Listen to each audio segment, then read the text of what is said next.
Samajwadi party करेगी चुनावी अभियान की शुरुआत। नोएडा में अखिलेश यादव विशाल जनसभा करेंगे। 142 सीटों को कवर करने के लिए बड़ी जनसभा का आयोजन नोएडा में होगा। 2027 के अभियान का आधिकारिक आगाज होने जा रहा है। नोएडा के गुर्जर नेताओं को चुनावी रैली का दायित्व मिला है। राजकुमार भाटी के नेतृत्व में महीनों से तैयारी जारी रही। तो बड़ी जानकारी, 2027 के अभियान का आधिकारिक आगाज होने जा रहा है। उत्तर प्रदेश में विधानसभा चुनाव अगले साल है, लेकिन आधिकारिक जो आगाज है वो अभी से शुरू होने जा रहा है। और वो समाजवादी पार्टी जो नोएडा से दूर रहा करती थी, वो अखिलेश यादव जो नोएडा से कोसों दूरी बनाकर रखते थे, वहीं से इस बार आगाज करेंगे। हमें लगता है दिन तय किया है। असली तो अखिलेश यादव नोएडा से आगाज करेंगे।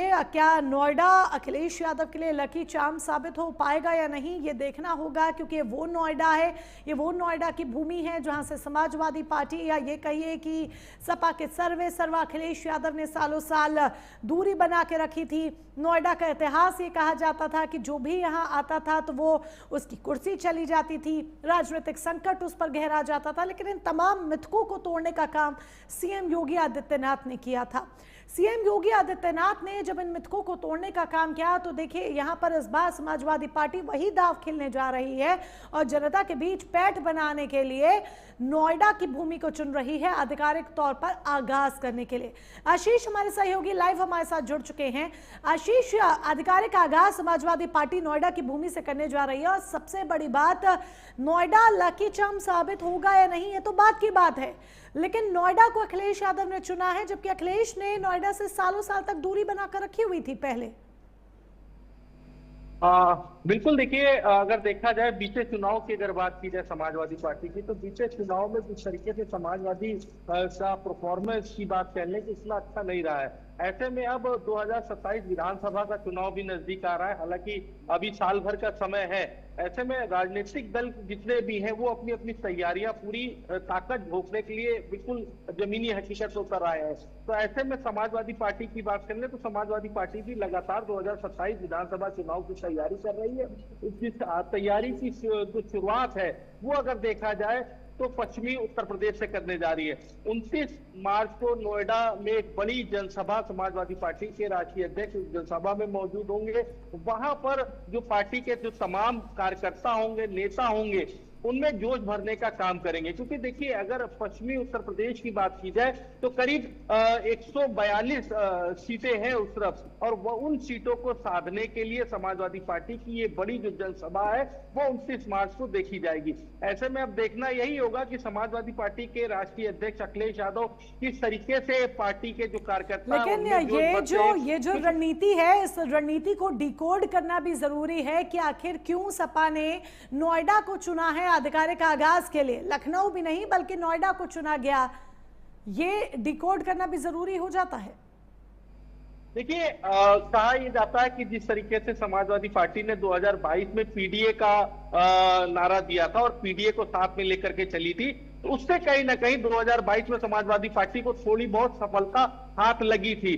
समाजवादी पार्टी एक बार फिर से पीडीए का अगर देखा जाए तो पीडीए ए का जो फुल फॉर्म है वो अब एक नए तरीके से लेकर के चल रही है।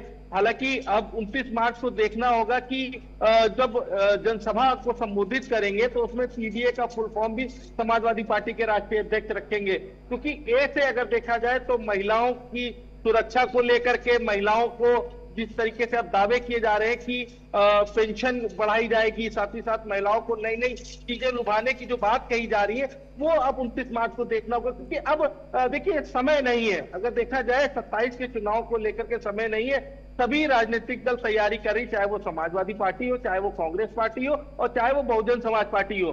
क्योंकि अब जिस तरीके से समाजवादी पार्टी के राष्ट्रीय अध्यक्ष ने पश्चिमी उत्तर प्रदेश चुना है, पश्चिमी उत्तर प्रदेश में लगता है कि वो वहां की जो सीटें होंगी उन सीटों पे काबिज हो सकते हैं, तैयारियां पूरी कर सकते हैं। तो देखना अब 29 मार्च को यही होगा कि किस तरीके की तैयारियां उत्तर प्रदेश के इस बार बनते हुए दिखाई देते हैं आपको आशीष। पश्चिमी उत्तर प्रदेश के समीकरणों की अगर बात करें और उसमें समाजवादी पार्टी को देखें किस तरीके से सपा उस समीकरणों में फिट बैठती हुई दिख रही है, क्या समीकरण है जो 2027 की चुनावी गाथा को बयां कर रहे हैं?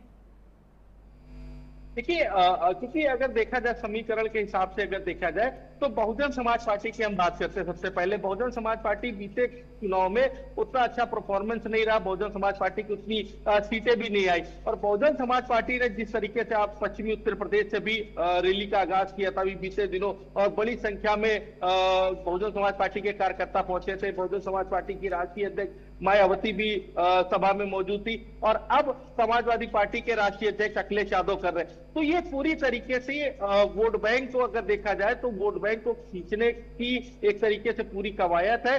जिस तरीके से समाजवादी पार्टी के राष्ट्रीय अध्यक्ष पश्चिमी उत्तर प्रदेश से बकायदा 29 मार्च से एक जो बड़ी जनसभा को संबोधित करेंगे, वहीं से ही 2027 विधानसभा चुनाव का भी आगाज कर सकते हैं। हालांकि अब देखना यही होगा कि पार्टी के कार्यकर्ताओं में किस तरीके का जोश भरते हैं और किस तरीके से जो एक जनसभा है वहां पर उसकी शुरुआत किस तरीके से होती है, देखना होगा। बिल्कुल, ये देखना दिलचस्प होगा। चलिए आशीष, जुड़ने के लिए और तमाम जानकारी के लिए बहुत बहुत धन्यवाद आपका। और जब हम उत्तर प्रदेश की बात कर रहे हैं तो उत्तर प्रदेश में सरकार में मंत्री संजय निषाद की भी बात यहां कर ले। जानकारी आपको दे दें कि प्रयागराज के श्रृंगवेरपुर धाम में धन्य पर वो बैठ गए हैं।